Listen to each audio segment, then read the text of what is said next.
नमस्कार। आज 7 फरवरी दिन सोमवार, वक्त हो गया जी बिजनेस की बहुत ही खास पेशकश इंडिया 360 का। मैं हूं दीपक डोभाल। हो जाइए तैयार दिन भर की बड़ी खबरों के 360 डिग्री एनालिसिस के लिए, लेकिन सबसे पहले वो खबरें जो बनी हेडलाइंस। देश में कम हो रहा है कोरोना का असर। बीते दिन 83,000 नए कोरोना केस, 24 घंटे में करीब 2 लाख हुए ठीक। कोरोना के खिलाफ देश को मिली एक और वैक्सीन। डीसीजीआई ने सिंगल डोज वाली स्पुतनिक लाइट वैक्सीन को दी मंजूरी। ना सुई का डर, ना ही कोई दर्द। बिहार में लगाई गई डीएनए आधारित पहली वैक्सीन ज़ाइकोव डी का पहला डोज। इंडिया 360 में बताएंगे कोरोना पर कितनी कारगर है ज़ाइकोव डी।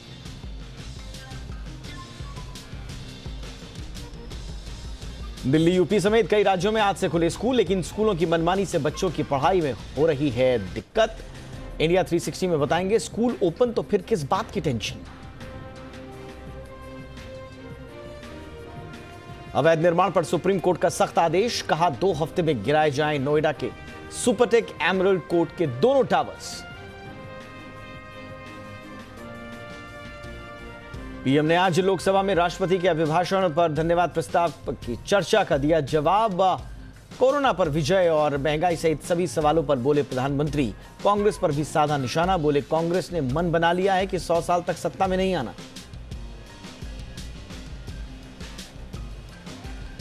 राहुल गांधी की सुरक्षा में चूक। चलती गाड़ी में कार्यकर्ता ने फेंका झंडा, राहुल के चेहरे पर लगा। अब बीजेपी बोली चन्नी सरकार दे जवाब।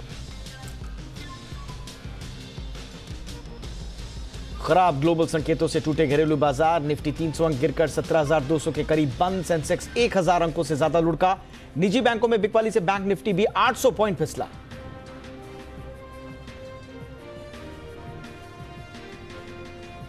आरबीआई की मॉनेटरी पॉलिसी कमेटी की बैठक आज की बजाय अब कल होगी शुरू। 10 फरवरी को जारी होंगी क्रेडिट पॉलिसी।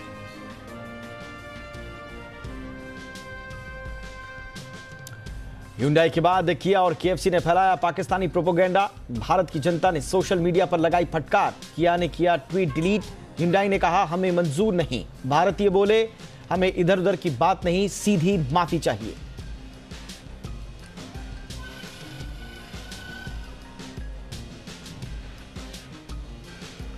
और अब बात करते हैं कवर स्टोरीज की।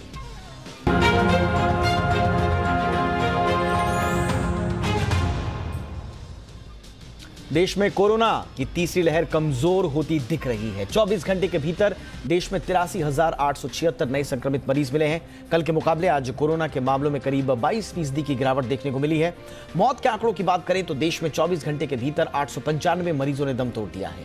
अब कुल मौतों के आंकड़े 5,02,874 के पार जा चुके हैं। सक्रिय मामलों की बात करें तो देश में सक्रिय मामलों की संख्या 11,08,938 के करीब पहुंच चुकी है। देश में रिकवरी रेट भी तेजी से बढ़ा है। फिलहाल यह आंकड़ा 96.19% तक पहुंच चुका है।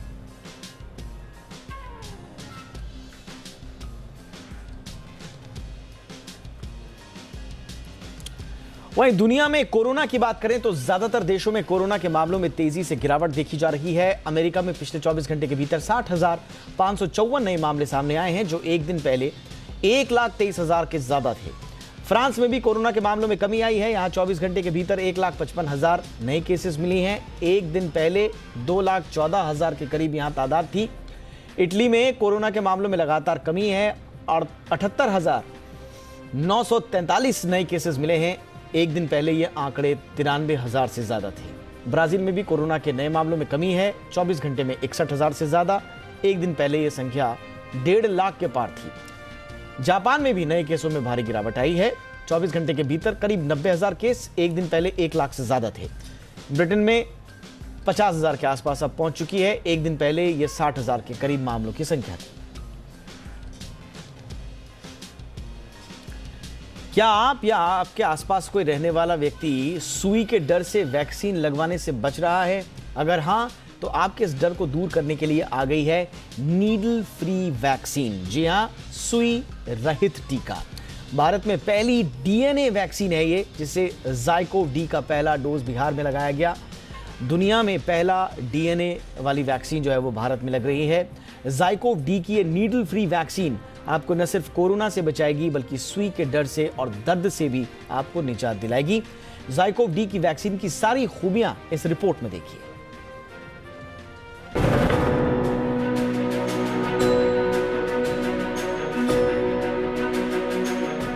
देश में कोरोना की रफ्तार धीमी होती जा रही है और इस रफ्तार को काबू में रखने में वैक्सीनेशन का बड़ा रोल रहा। और अब उन लोगों के लिए भी वैक्सीन का इंतजाम हो गया है जो सुई से डरते हैं। भारत कोरोना के खिलाफ डीएनए वैक्सीन लगाने वाला दुनिया का पहला देश बन गया है। और एक तरफ जहां ज़ाइकोव डी के डोज लगने शुरू हो गए हैं तो दूसरी तरफ देश को 9वीं वैक्सीन भी मिल गई है। डीसीजीआई ने स्पुतनिक लाइट को आपातकालीन इस्तेमाल करने की मंजूरी दे दी है। जहां ज़ाइकोव डी के 3 डोज लगाए जाएंगे, वहीं स्पुतनिक लाइट का सिंगल डोज ही होगा और इस तरह देश को 9वीं वैक्सीन मिल चुकी है। कोरोना वायरस के खिलाफ लड़ाई में देश को एक और वैक्सीन मिली है। डीसीजीआई ने सिंगल डोज स्पुतनिक लाइट के आपात इस्तेमाल की मंजूरी दे दी है। स्पुतनिक लाइट वैक्सीन की सिर्फ एक डोज ही कोरोना के खिलाफ काफी होती है। अभी तक की रिसर्च में पाया गया है कि स्पुतनिक लाइट कोरोना के खिलाफ 93.5% तक प्रभावी है। स्पुतनिक लाइट बूस्टर डोज के तौर पर भी प्रभावी बताई जा रही है। स्पुतनिक लाइट 6 महीने में बूस्टर के तौर पर ओमिक्रॉन के खिलाफ 100% कारगर है। स्वास्थ्य मंत्री मनसुख मंडाविया ने ट्वीट कर सिंगल डोज स्पुतनिक लाइट को मंजूरी मिलने की जानकारी दी। स्वास्थ्य मंत्री ने कहा कि ये वैक्सीन देश की 9वीं वैक्सीन है और ये आने वाले वक्त में कोरोना के खिलाफ भारत की लड़ाई को और मजबूती देगी। भारत का वैक्सीनेशन अभियान दुनिया के सबसे सफल और बड़े अभियानों में से एक है और अब स्पुतनिक लाइट को मंजूरी मिलने के बाद हमारे वैक्सीनेशन अभियान को एक नया बल मिलेगा। तो आइए, महत्वपूर्ण पड़ाव है ये वैक्सीनेशन के क्षेत्र में और इस पर चर्चा करने के लिए इस वक्त मेरे साथ जुड़ चुके हैं आईसीएमआर में एपिडेमियोलॉजी और कम्युनिकेबल डिजीज के पूर्व प्रमुख doctor Raman Gangakhedkar. Doctor Gangakhedkar, good evening sir, बहुत बहुत स्वागत है आपका। सर, सबसे पहले तो ये सिंगल डोज स्पुतनिक की बात कर लेते हैं। क्या है इसकी खूबी? और कई लोग ये पूछ रहे हैं कि सिंगल डोज इसको वो लोग लेंगे जिन्होंने वैक्सीन नहीं ली है या ये बूस्टर डोज की तरह सिंगल डोज थर्ड वैक्सीन के रूप में लगेगी? नहीं, जैसे सबसे पहला इंडिकेशन उसका एक ही है। हमारे यहाँ जो हुआ है वो ये हुआ है कि जो लोगों ने अभी तक वैक्सीन नहीं ली उनको ये वैक्सीन लेने से एक फायदा होगा। ये सिंगल डोज की वैक्सीन है। अगर हम कंपनी की तरफ अगर कंपनी के बात के ऊपर भरोसा रखें तो ये बूस्टर करके भी देने आती है और ये बूस्टर देने के बाद में इसकी जो एफिकेसी है वो बाकी वैक्सीन से ज्यादा है। लेकिन इसका अभी तक पता नहीं है कि डीसीजीआई को उन्होंने किस किस्म का डेटा दिया हुआ है। क्या इसको बूस्टर करके भी लेने की इजाजत ये डीसीजीआई ने दी है, इसका अभी तक पता नहीं है। ओके। दूसरी जो ज़ाइकोव डी है, जिसे कहा जा रहा है कि दुनिया की पहली डीएनए वाली वैक्सीन, ये दुनिया की पहली डीएनए वैक्सीन, ये कौन सा कॉन्सेप्ट है सर? नहीं, देखिए, डीएनए वैक्सीन अभी तक कोई इस्तेमाल नहीं कर रहा था। डीएनए क्या होता है? डीएनए से हमको प्रोटीन अगर बनाना है, जैसे हमने कोविशील्ड में देखा, हमने आरएनए से प्रोटीन बनाया, वैसा डीएनए से आरएनए बनता है और आरएनए से प्रोटीन बनता है। तो स्पाइक प्रोटीन बनाने के लिए मैं आरएनए का भी इस्तेमाल कर सकता हूँ, डीएनए का भी इस्तेमाल कर सकता हूँ। डीएनए वाला जो हिसाब था उसमें एक बड़ा प्रॉब्लम रहता था कि डीएनए वैक्सीन देने के बाद में उसकी इम्यूनोजेनेसिटी यानी उसको उससे प्रतिकार शक्ति को जागरूक करने की ताकत ये कम हुआ करती थी।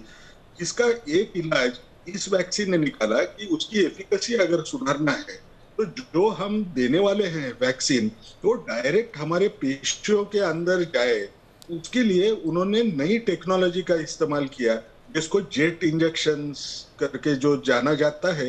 ये जेट के इफेक्ट से वो डायरेक्ट पेशी के अंदर जाती है और उससे जो उसकी एफिकेसी है वो हमको ज्यादा मिल रही है, वो तकरीबन 66% मिल रही है।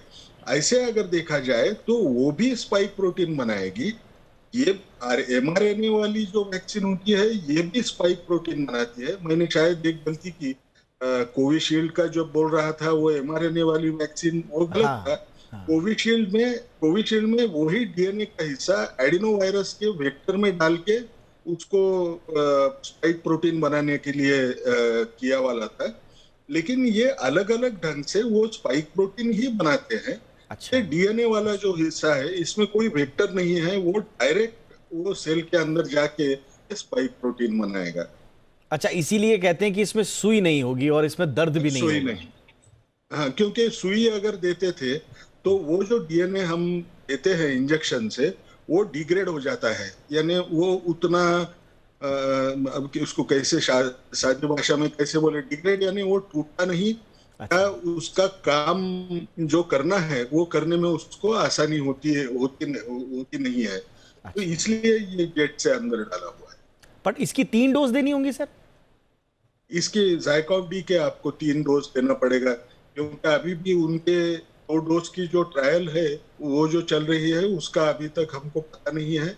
इसलिए शुरुआती दौर में उन्होंने जो बनाया 28 दिन को दूसरा डोज और 56 दिन होने के बाद में तीसरा डोज, इसी प्रकार से लेना पड़ेगा। अच्छा सर, इसको ज़ायकोव को मंजूरी हम क्या ये माने, क्योंकि ये 12 साल से ऊपर के लोगों को दी जा सकती है, तो क्या अब हम माने कि जो 15 टू 18 का ब्रैकेट बच्चों के लिए था वो कम होके अब 12 टू 15 भी हो जाएगा?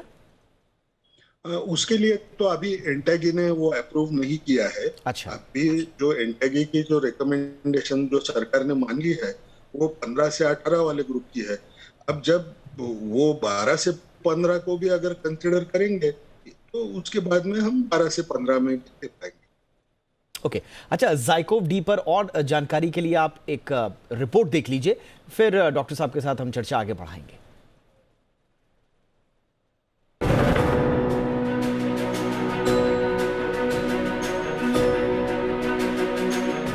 देश में कोरोना की रफ्तार धीमी होती जा रही है और इस रफ्तार को काबू में रखने में वैक्सीनेशन का बड़ा रोल रहा। और अब उन लोगों के लिए भी वैक्सीन का इंतजाम हो गया है जो सुई से डरते हैं। भारत कोरोना के खिलाफ डीएनए वैक्सीन लगाने वाला दुनिया का पहला देश बन गया है। डीएनए आधारित वैक्सीन का मतलब यह है कि जेनेटिकली इंजीनियर्ड प्लाज्मिड्स को शरीर में इंजेक्ट किया जाता है। इससे शरीर में कोरोना के स्पाइक प्रोटीन्स का निर्माण होता है और इस तरह वायरस से बचाव वाले एंटीबॉडी पैदा होते हैं। ज़ायकोव डी भारत की पहली नीडल फ्री और दूसरी स्वदेशी कोरोना वैक्सीन है। ज़ायकोव डी वैक्सीन को अहमदाबाद की फार्मा कंपनी जाइडस कैडिला ने तैयार किया है। ये वैक्सीन उन लोगों को लगाई जाएगी जिन्हें अब तक एक भी डोज नहीं लगी है। डीजीसीआई ने 12 साल या इससे ज्यादा की उम्र के लोगों के लिए वैक्सीन को मंजूरी दी है। ये देश की पहली 3 डोज वाली वैक्सीन है। इन तीनों डोज में 28 दिन का अंतर होना जरूरी है।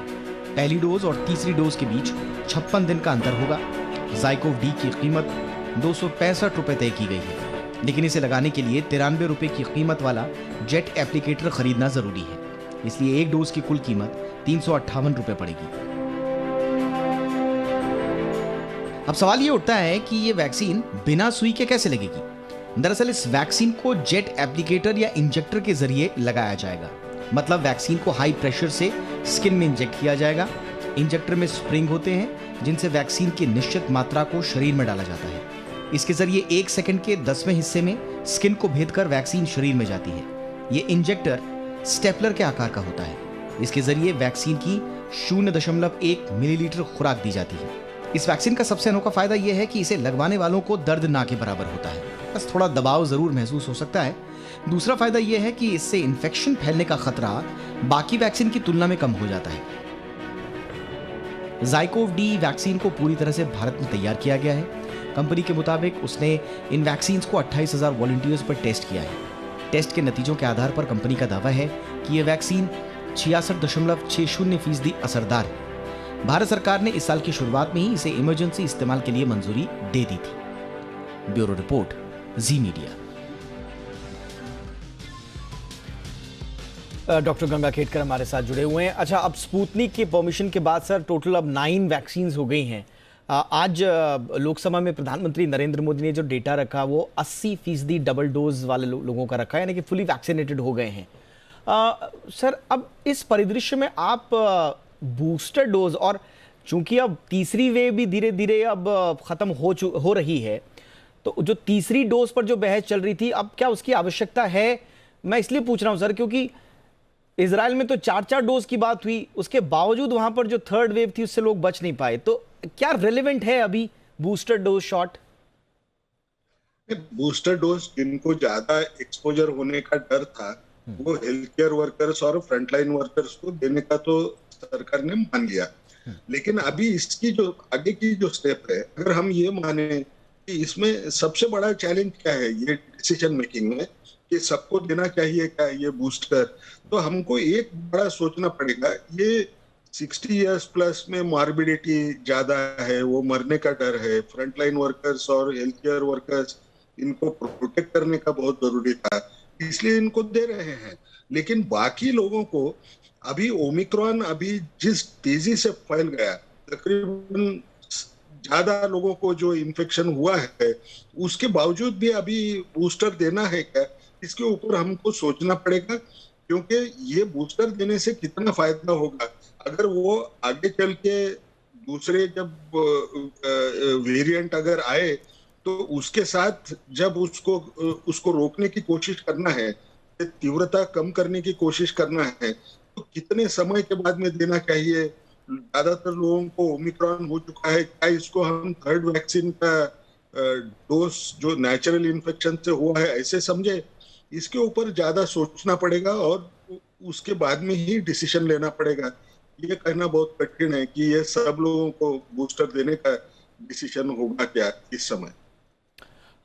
ओके सर, अब ये ओमिक्रॉन का एक सर अब आगे ओमिक्रॉन का तो हम देख ही रहे हैं कि तीसरी लहर में अब केसेस भी अब धीरे धीरे कम आ रहे हैं, और जैसा कि आपने कहा बाकी विशेषज्ञ भी कह रहे हैं, हम भी देख रहे हैं कि ओमिक्रॉन का लकीली माइल्ड केसेस ज़्यादा दिखे हैं, और इस बार जो है वो डेथ भी उन लोगों में देखी गई है जो अनवैक्सीनेटेड थे या पार्शियली वैक्सीनेटेड थे या कोमॉर्बिडिटी वाले थे। लेकिन एक जो उसका सब वेरिएंट है सर ओमिक्रॉन का BA.2, वो थोड़ा रिपोर्ट से आ रही है कि साउथ अफ्रीका में थोड़ा चिंताएं बढ़ा रहा है, उसकी बहुत क्लोजली मॉनिटरिंग हो रही है। तो इसको लेकर आगे क्या सतर्क रहना जरूरी होगा सर? BA.2 को देखिए, जिनको हुआ नहीं है ये ओमिक्रॉन का इन्फेक्शन, उन लोगों में ही BA.2 होने का चांस ज्यादा रहेगा, क्योंकि अभी सब तरफ BA.2 के प्रिडोमिनेट करने जा रहा है। BA.2 BA.1 के कंपैरिजन में ये ज्यादा तेजी से फैलता है, ऐसा नया डेटा आ रहा है। लेकिन BA.2 की वजह से क्या उसमें लोगों को हॉस्पिटलाइज ज्यादा करने की नौबत आएगी या उनमें डेथ रेट ज्यादा दिखेगा, ऐसा पक्का भरोसे करने वाला अभी डेटा हमारे पास नहीं है। तो जब ये नहीं है तो हम हमारी अगर सेफ्टी के बारे में सोचते हैं तो हमने ये सोचना है कि अभी भी मुझे BA.2 का इन्फेक्शन न होना, यही अच्छा रहेगा। तो जो प्रिवेंशन के जो मेजर्स है, जो मैंने मास्क पहनना है, ऐसे भी तो ज्यादातर रिजर्वायर जो है ओमिक्रॉन का वो कम हो चुका है। तो अभी मैंने खुद को संभालना और मुझे BA.2 लगने ना देना, ये प्रूडेंट रहेगा। लेकिन ये नहीं कह सकते कि BA.2 की वजह से खतरा बहुत बढ़ गया है, क्योंकि वो अभी तक ज्यादा अच्छा एविडेंस अभी तक आया नहीं। बिल्कुल, और अभी साउथ अफ्रीका में भी अभी उस पर काम चल ही रहा है। मेरे ख्याल से कुल 2-3 दिन पहले 450 के आसपास सैंपल्स आए थे, उसमें से 22-23% जो दूसरा जो सब वेरिएंट है BA.2 उसके मिले थे। तो बहरहाल जो विदेशों में जो स्टडीज़ हो रही हैं उन पर क्लोजली नज़र तो रखेंगे हमारे विशेषज्ञ भी, लेकिन सर कह रहे हैं कि डरने वाली कोई ऐसी आवश्यकता नहीं है। आखिरी सवाल सर मेरा रहेगा, आज हमने शाम को शो में चर्चा भी की थी 5 बजे कि स्कूल्स खुल रहे हैं सर, और बहुत सारे माँ बाप ये कह रहे हैं कि सरकार तो कह रही है अभी भी आप पेरेंट्स का ही कॉन्सेंट ले रहे हैं कि आपको बच्चे को भेजना है तो ठीक है, वरना मत भेजिए। बाद में मत कहना कि हमारा बच्चा बीमार हो गया तो हमारे ऊपर रिस्पॉन्सिबिलिटी नहीं होगी। दूसरी तरफ दुनिया भर की स्टडीज़ आ रही हैं कि बच्चों के मानसिक स्वास्थ्य पर बहुत बुरा असर पड़ रहा है, स्कूल्स खोलिए। सरकार ने गाइडलाइंस दी लेकिन स्कूल्स अपनी तरह से ले रहे हैं, हाइब्रिड कर दे रहे हैं, कभी ऑफलाइन कभी ऑनलाइन। तो बच्चों के लिए सर बड़ा कंफ्यूजिंग स्थिति हो गई है कि करें क्या, किसकी सुने हम। तो अभी आप क्या सजेस्ट करते हैं सर? अब ओपन कर देना चाहिए ताकि बच्चे अब स्कूल जाएं? अब खतरा टल गया है सर क्या? खतरा तो काफी टल चुका है, इसमें कोई दो राय नहीं बन सकती। दूसरी बात, हमको हर चीज में डिसीजन जब हम लेते हैं तो कुछ उसका फायदा रहता है, कुछ थोड़े रिस्क बचते हैं। तो अब इसमें अगर रिस्क इन्फेक्शन होने की जब कम हो रही है, और हमको सबसे बड़ी बात क्या है कि अगर बच्चों को स्कूल में ना भेजें तो उसका असर बच्चों के ऊपर कितना होने वाला है ये भी हमको पता है। तो हमको चॉइस करना है कि मैंने बच्चा भेजना चाहिए या नहीं। अब इसमें सबसे बड़ी बात क्या होती है, एक रूल ऑफ थंब तो नहीं रहेगा कि लोग एकदम बोलते चलो आप भेजो। एक तो शुरुआती दौर में तो भी सरकार ऐसे ही बोलती है, जो बोल रही है कि आप चॉइस करो, आपको दोनों चॉइसेस ओपन है, लेकिन स्कूल में जाना ये हमारे हमको ऐसे लगता है कि अच्छा है इस वक्त। तो ये चॉइस का डिसीजन जो शुरुआती दौर में रहेगा, शायद कुछ दिनों के अंदर लोगों में भी उतनी ही हिम्मत आएगी कि स्कूल में भेजने की वजह से कोई इन्फेक्शन होने का खतरा, और ये इन्फेक्शन की वजह से कोई सीरियस उसकी इवेंट होने का खतरा, ये ऑलमोस्ट नहीं के बराबर है। ये जब पता चलेगा तो कोई दिक्कत नहीं होगी। बहुत बहुत शुक्रिया सर, आपने वक्त निकाला और बहुत सारे अलग अलग मुद्दों पर आपने बात की। शुक्रिया आपका, थैंक यू सर। और जिस बारे में हम चर्चा कर ही रहे थे, कोरोना के घटते मामलों के बीच देश में स्कूल खुलने का सिलसिला शुरू हो चुका है। महाराष्ट्र के बाद दिल्ली, बिहार, उत्तराखंड और उत्तर प्रदेश में भी स्कूल खोल दिए गए हैं। इन राज्यों में कोविड नियमों का पालन करते हुए स्कूलों को खोलने की इजाजत दी गई है। दिल्ली में आज से कक्षा 9वीं से 12वीं के लिए स्कूलों के साथ साथ उच्च शैक्षणिक संस्थानों, कोचिंग सेंटर्स को खोल दिया गया है। 14 फरवरी से नर्सरी से 8वीं तक की कक्षाएं शुरू होंगी। दिल्ली के अलावा यूपी में भी 9वीं से 12वीं तक के लिए स्कूल और कॉलेजेस खुल गए हैं। गुजरात और केरल में भी स्कूल आज से खोल दिए गए हैं।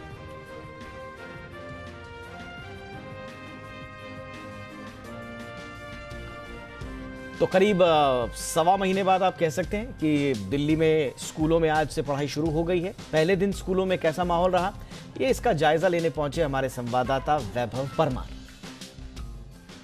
राजधानी दिल्ली में कोरोना के मामले कम होते ही एक बार फिर से करीब 1 महीने बाद स्कूलों को खोल दिया गया है। इस वक्त हम दिल्ली कैंट के सर्वोदय कन्या विद्यालय में मौजूद हैं और देखिए किस तरीके से 100% क्षमता के साथ बच्चों को स्कूल बुलाया गया है। हालांकि फिलहाल जो है स्कूल जो है दिल्ली में 9वीं से कक्षा 12वीं तक ही खुलेंगे और आपको बता दें कि 14 फरवरी के बाद ये फैसला डीडीए ले सकता है कि किस तरीके से नर्सरी से 8वीं तक के बच्चों को बुलाया जा सकता है। कुछ बच्चे हैं, उनसे बात करते हैं। आपका नाम क्या है? अनीशा। अनीशा जी, बहुत टाइम बाद स्कूल खुल रहे हैं, कैसा लग रहा है? बहुत अच्छा लग रहा है, काफ़ी अच्छा लग रहा है। एक परमिशन लेने के लिए कहा गया था कि परमिशन आप पेरेंट्स से लेकर ही स्कूल आ सकते हैं, तो क्या वो आप परमिशन लेके आए हैं? हाँ जी, वो मैम ने बोला कि ज़रूरी है कि पेरेंट्स से परमिशन लेके ही आना है, तभी एंट्री होगी।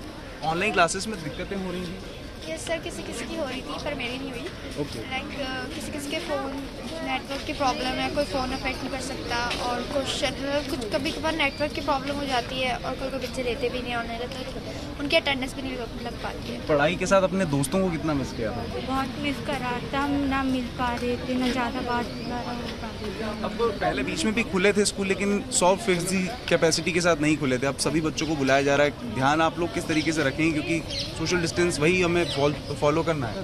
सबकी मतलब अपने अपना सैनिटाइजर लाएंगे और बोतल लाएंगे और टिफिन लाएंगे अलग अलग, और पूरी सोशल डिस्टेंसिंग से काम करेंगे। पूरी सोशल डिस्टेंसिंग के साथ जो है बच्चे स्कूलों में आ रहे हैं और कह रहे हैं कि उन्हें हालांकि प्रोटोकॉल्स का पालन करना, और इस तरीके से लाइन बनाकर ये जो है स्कूल्स के अंदर एंट्री ले रहे हैं। और अगर मैं आपको पीछे मेन गेट की जो तस्वीरें हैं वो बताऊं तो वहाँ जो है स्कूल के जो कर्मचारी हैं वो यहाँ पर बच्चों के हाथों को सैनिटाइज भी कर रहे हैं और सोशल डिस्टेंस बनाकर स्कूलों में एंट्री दी जा रही है बच्चों को। और चूंकि काफ़ी समय से जो अभिभावक हैं वो भी इंतज़ार कर रहे थे कि कब बच्चों के स्कूल्स खुलेंगे और कब बच्चे अपनी पढ़ाई को फिर से शुरू कर सकेंगे। हालांकि आपको बता दें कि फ़िलहाल ऑनलाइन और ऑफलाइन दोनों ही मोड में कक्षाएं जारी रहेंगी, लेकिन एक बड़ी राहत उन अभिभावकों और उन बच्चों के लिए जो काफ़ी समय से इंतज़ार कर रहे थे कि उनके बच्चों के स्कूल्स खुल जाएँ।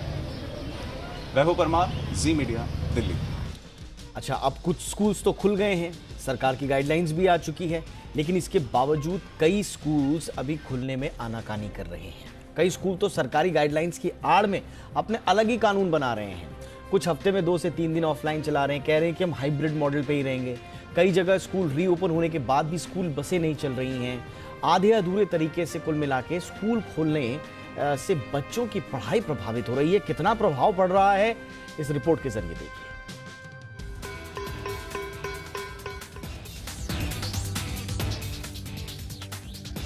कोरोना प्रोटोकॉल और सरकारी फरमान के बीच स्कूली बच्चों का भविष्य पेंडुलम की तरह झूल रहा है। करीब 2 साल से कोरोना की मार से बच्चों की एजुकेशनल और फिजिकल एक्टिविटीज पर बुरा असर पड़ा है। पढ़ाई की दुनिया इंटरनेट की दुनिया में तब्दील होती जा रही है। इसके बावजूद कि जब कोरोना कमजोर पड़ चुका है, राज्य सरकारें स्कूलों को 100% कैपेसिटी के साथ खोलने में हिचक दिखा रही हैं। पहले अलग अलग राज्यों के फरमानों पर नजर डालते हैं। दिल्ली में 9 से 12वीं क्लास तक के स्कूल खोल दिए गए हैं, लेकिन नर्सरी से लेकर 8वीं तक के बच्चों के स्कूल 14 फरवरी से खुलेंगे। बिहार की बात करें तो यहाँ 8वीं तक के स्कूल 50% कैपेसिटी के साथ खोल दिए गए हैं, जबकि 9वीं से 12वीं तक के स्कूल फुल कैपेसिटी के साथ खोले गए हैं। पंजाब में भी 6वीं से ऊपर के स्कूल खोल दिए गए हैं, जबकि 5वीं तक के स्कूल अगले आदेश तक बंद रहेंगे। वहीं राजस्थान में भी 10वीं से 12वीं तक के स्कूल खुल गए हैं और 6वीं से 9वीं तक के स्कूल 10 फरवरी से खुलेंगे।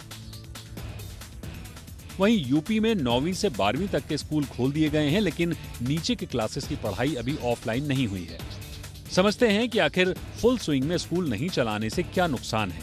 स्कूल और सरकार के फरमानों के बीच छात्र और पेरेंट्स दोनों फंसे हुए हैं।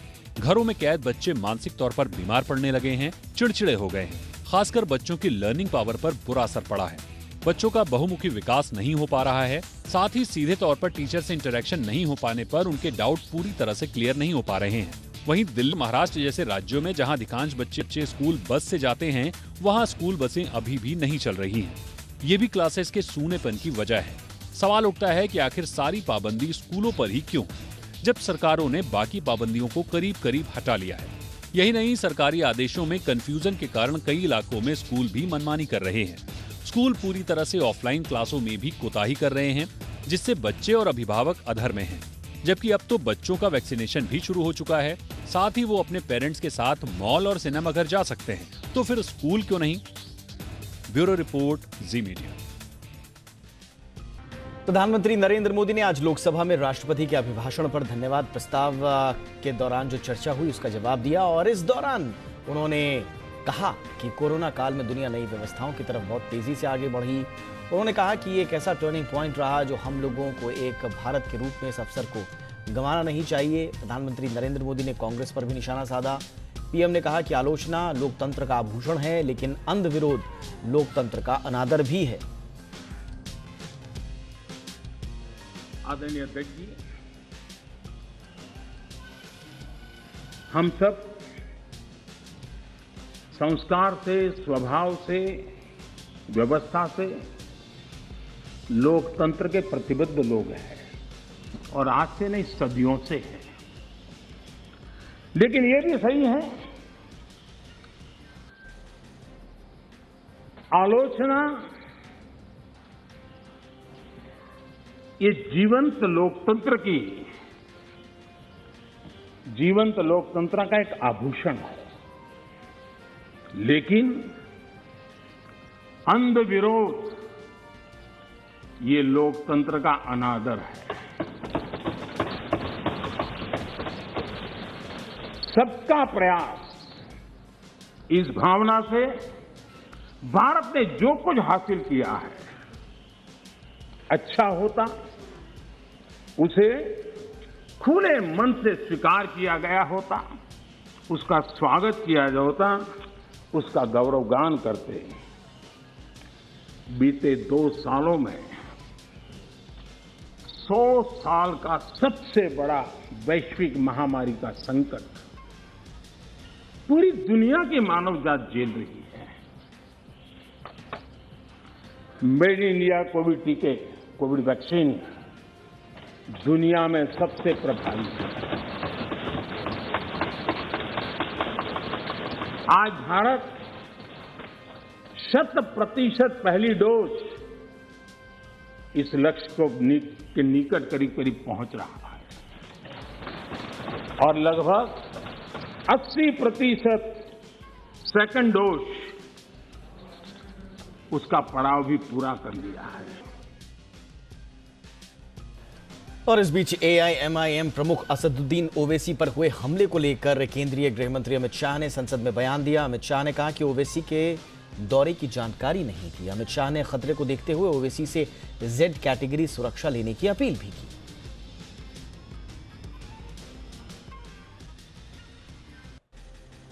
श्री ओवैसी का जनपद हापुड़ में पूर्व से कोई कार्यक्रम नियत नहीं था और न ही आवागमन के बारे में कोई पूर्व सूचना जिला नियंत्रण कक्ष को भेजी गई। उनका दिल्ली में बुलेट प्रूफ कार के साथ अखिल भारतीय स्तर पर केंद्रीय रिजर्व पुलिस बल की जेड श्रेणी की सुरक्षा प्रदान की गई है। और आइए अब खबरें विधानसभा चुनाव से ले लेते हैं।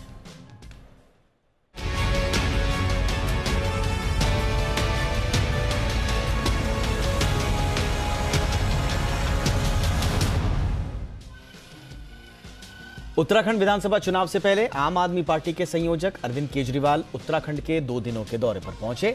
इस दौरान केजरीवाल ने कहा कि चाहे बीजेपी हो या फिर कांग्रेस, सभी दलों ने राज्य को लूटा है।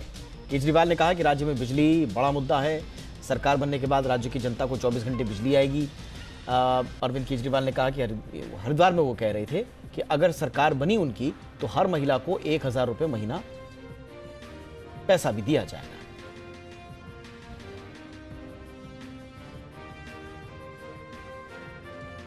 यूपी से खबर लेते हैं। उत्तर प्रदेश विधानसभा चुनाव में सिर्फ 3 दिन का वक्त बचा है। ऐसे में राजनीतिक दल लगातार प्रत्याशियों के नामों का ऐलान कर रहे हैं। समाजवादी पार्टी ने 7 चरणों में होने वाले उत्तर प्रदेश विधानसभा चुनाव के लिए 24 उम्मीदवारों की लिस्ट जारी की है। सपा ने सभापति शुक्ला को गोरखपुर शहरी सीट से सीएम योगी आदित्यनाथ के खिलाफ मैदान में उतारा है और समाजवादी पार्टी ने फाफामऊ से अंसार अहमद और पडरौना सीट से विक्रमा यादव को चुनावी मैदान में उतारा है। यूपी विधानसभा चुनाव के पहले चरण की वोटिंग में अब 3 दिन बाकी है। इधर कांग्रेस ने उत्तर प्रदेश विधानसभा चुनाव के लिए 28 उम्मीदवारों के नामों की घोषणा कर दी है और इस लिस्ट में 10 महिलाओं को टिकट दिया गया है। वहीं कांग्रेस ने अमेठी सीट से आशीष शुक्ला को मैदान में उतारा है। प्रियंका यादव को घोसी से उम्मीदवार बनाया गया है। राज्य में कांग्रेस अकेले चुनाव लड़ रही है और पार्टी ने इस बार महिलाओं पर दांव खेला है। वहीं आम आदमी पार्टी ने उत्तर प्रदेश में 10 प्रत्याशियों की नवी लिस्ट जारी की है। आपने यूपी के 3 विधानसभा प्रत्याशियों को बदला भी है और इसी के साथ नए प्रत्याशियों की भी लिस्ट जारी की गई है। गोवा विधानसभा चुनाव से पहले प्रियंका गांधी वाड्रा सोमवार को गोवा पहुंची। यहां उन्होंने साउथ गोवा में नुवेम में एक कार्यक्रम को संबोधित किया। उन्होंने कहा कि ये चुनाव न केवल राजनीतिक दलों के लिए बल्कि गोवा के भविष्य के लिए भी महत्वपूर्ण है। ये राज्य संसाधनों, प्राकृतिक सौंदर्य और कौशल में समृद्ध है, लेकिन इसकी एक सबसे बड़ी समस्या भी है और वो है बेरोजगारी। आज देश में दूसरी सबसे ज्यादा बेरोजगारी गोवा में।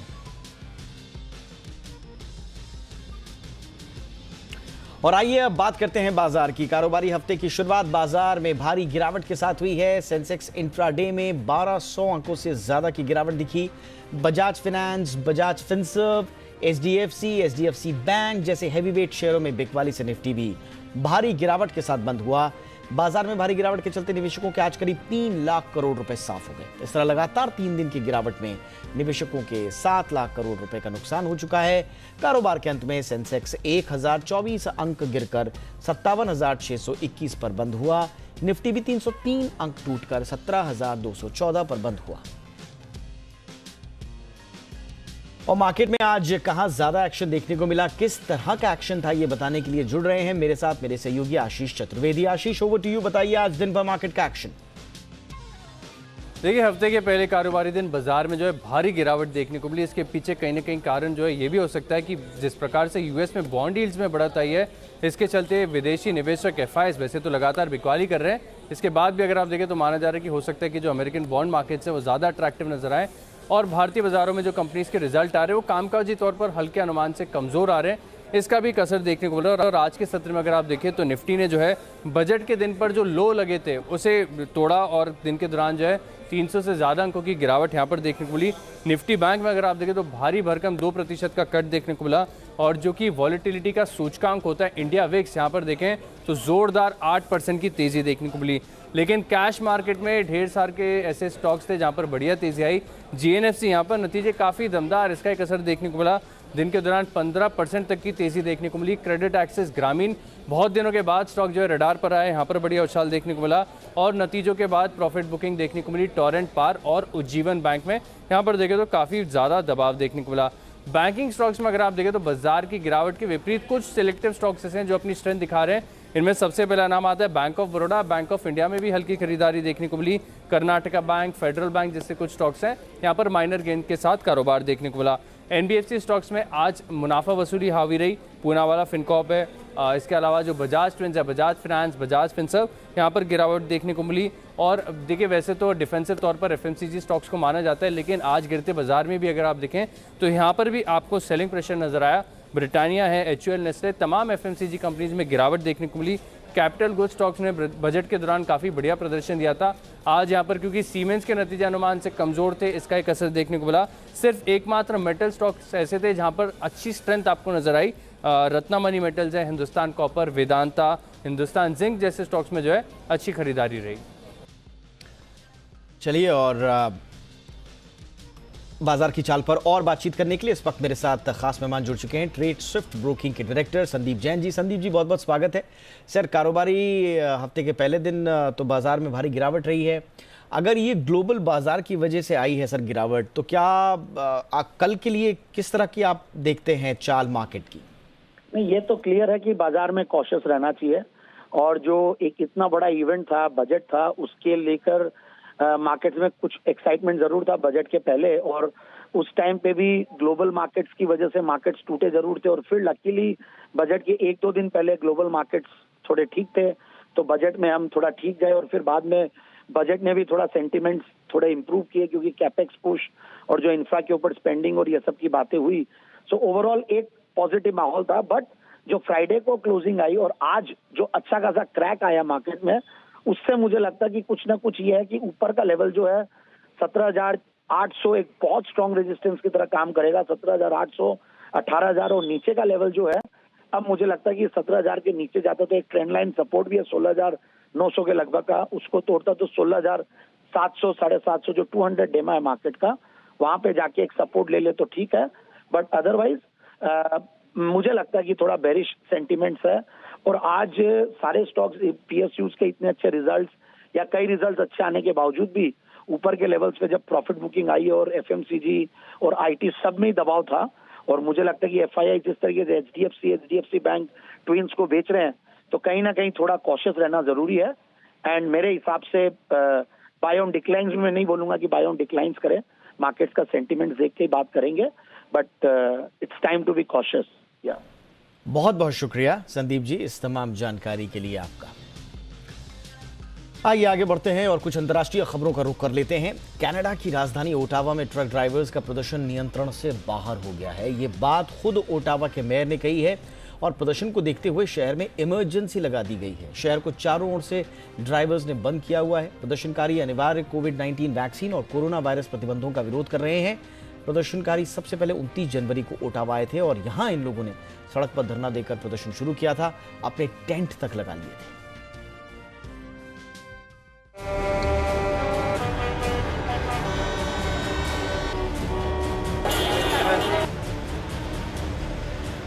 कनाडा में ट्रक आंदोलन आउट ऑफ कंट्रोल। 10 दिनों से कैद में ओटावा। कब तक छिपे रहेंगे ट्रूडो? सड़कों पर ट्रकों की लंबी लाइन।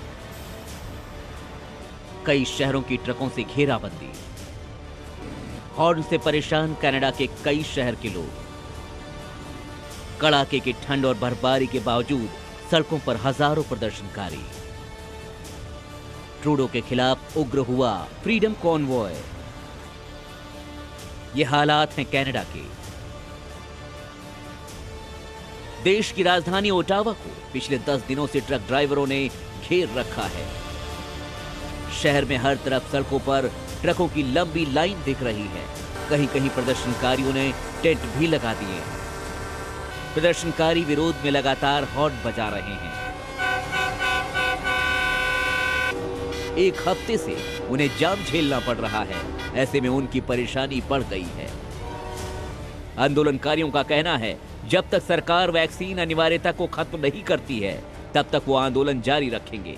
ओटावा में कुछ लोगों ने फ्रीडम और N95 मास्क फॉर ऑल की तख्तियां लेकर प्रदर्शन किया। कनाडा के प्रधानमंत्री जस्टिन ट्रूडो पहले ही ट्रक ड्राइवरों की मांग को खारिज कर चुके हैं। बीते दिनों प्रदर्शनकारियों ने ट्रूडो के आवास को घेर लिया था। इसके बाद उन्हें और उनके परिवार को गुप्त स्थान पर छिपने के लिए भागना पड़ा था। अभी भी वो सीक्रेट जगह पे ही है। एक तरफ ट्रूडो अपने फैसले पर अड़े हैं तो दूसरी तरफ आंदोलनकारी हैं और इन सब के बीच पिस रहे हैं कनाडा के आम लोग। ब्यूरो रिपोर्ट, जी मीडिया। यूक्रेन और रूस के बीच जो विवाद चल रहा है और उसके बाद पश्चिमी देशों के बीच जो विवाद शुरू हुआ है, अमेरिका की एक कंपनी ने कुछ सैटेलाइट तस्वीरें जारी की हैं इस बीच, जिनसे पता चल रहा है कि यूक्रेन से लगने वाली बेलारूस की सीमा पर बड़ी संख्या में सैन्य हथियारों की तैनाती की गई है। तस्वीरों में दिख रहा है कि रूस बेलारूस के बीच संयुक्त सैन्य अभ्यास होने के पहले रूस ने बेलारूस के अलग अलग स्थानों पर उन्नत हथियारों को तैनात किया है। यह अभ्यास 10 से 20 फरवरी तक होगा, जिसे यूनियन रिजॉल्व 2022 का नाम दिया गया है। ऑस्ट्रेलिया 21 फरवरी से पर्यटकों के लिए अपनी सीमाएं खोल रहा है। इस बात की जानकारी प्रधानमंत्री स्कॉट मॉरिसन ने दी है। इसके साथ ही महामारी के चलते लगाया गया दुनिया का सबसे सख्त और लंबे वक्त तक चलने वाला प्रतिबंध खत्म हो जाएगा। राष्ट्रीय सुरक्षा परिषद के साथ बैठक करने के बाद मॉरिसन ने कहा कि करीब 2 साल हो गए हैं जब ऑस्ट्रेलिया की सीमाओं को बंद करने का फैसला लिया गया था। उन्होंने कहा कि इस साल की 21 फरवरी से सभी वीजा धारकों के लिए सीमाएं खुल जाएंगी। जिन्होंने अभी दोनों वैक्सीन लगवा ली हैं उनके लिए ही यह अलाउ होगा। ऑस्ट्रेलिया ऐसे लोगों के स्वागत के लिए तैयार है। दुनिया भर में कश्मीर के मुद्दे पर लताड़े जाने के बाद पाकिस्तान कश्मीर मुद्दे को लेकर चीन की चौखट पर पहुंचा है। हालांकि यहां भी उसे आश्वासन और एक बयान के अलावा कुछ खास हासिल नहीं हुआ। पाकिस्तान के प्रधानमंत्री इमरान खान विंटर ओलंपिक की ओपनिंग सेरेमनी में शामिल होने के लिए 4 दिन के दौरे पर बीजिंग थे और इसके आखिरी दिन उन्होंने राष्ट्रपति शी जिनपिंग से मुलाकात की। इमरान खान ने इस मुलाकात में चीन पाकिस्तान आर्थिक गलियारे में आ रही अड़चनों को और चीनी वर्कर्स पर बार बार हो रहे हमलों के बारे में बात भी की। नेपाल की राजधानी काठमांडू के प्रशासन ने कोविड-19 संबंधी पाबंदियों को कम करने का फैसला किया है। साथ ही स्कूलों और खेल स्थलों को फिर से खोलने और धीरे धीरे शहर के जीवन को पटरी पर लाने की घोषणा की है। देश में कोरोना वायरस संक्रमण के मामले कम होने के मद्देनजर यह कदम उठाया गया है। कोरोना वायरस के ओमिक्रॉन वेरिएंट के कारण मामले बढ़ने के बाद नेपाली सरकार ने पिछले महीने कई पाबंदियां लगाई थी। स्कूल बंद कर दिए गए थे, धार्मिक त्योहारों पर रोक लगा दी गई थी, रेस्टोरेंट में ग्राहकों की संख्या भी सीमित कर दी गई थी। ब्रिटेन की महारानी एलिजाबेथ द्वितीय ने हाल ही में ऐलान करते हुए कहा कि उनके बेटे प्रिंस चार्ल्स के राजा बनने के बाद उनकी बहू कैमिला महारानी बनेंगी। इसी के साथ ब्रिटेन के मीडिया से लेकर आम गलियारों तक हर जगह कैमिला की बातें होने लगी हैं। कई लोगों ने तो यहां तक कह दिया है कि कैमिला को महारानी के तौर पर वो स्वीकार नहीं करेंगे। सोशल मीडिया पर लोग एलिजाबेथ द्वितीय के बयान से नाराज दिखाई दिए। सभी ने एक सुर में प्रिंसेस डायना को याद किया। बहुत ही कम लोग कैमिला के पक्ष में दिखाई दिए।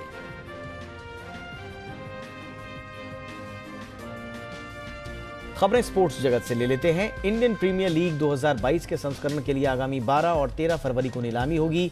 2 दिन की मेगा नीलामी के दौरान जिन 590 क्रिकेटर्स पर बोली लगेगी उनमें 370 भारतीय क्रिकेटर्स हैं। सबकी नजरें इस बात पर हैं कि इस बार सबसे महंगा खिलाड़ी कौन होगा। इसे लेकर पूर्व क्रिकेटर और कमेंटेटर आकाश चोपड़ा ने भविष्यवाणी की है। उन्होंने कहा कि आईपीएल की नीलामी में भारतीय खिलाड़ियों के पास एक अच्छा मौका है।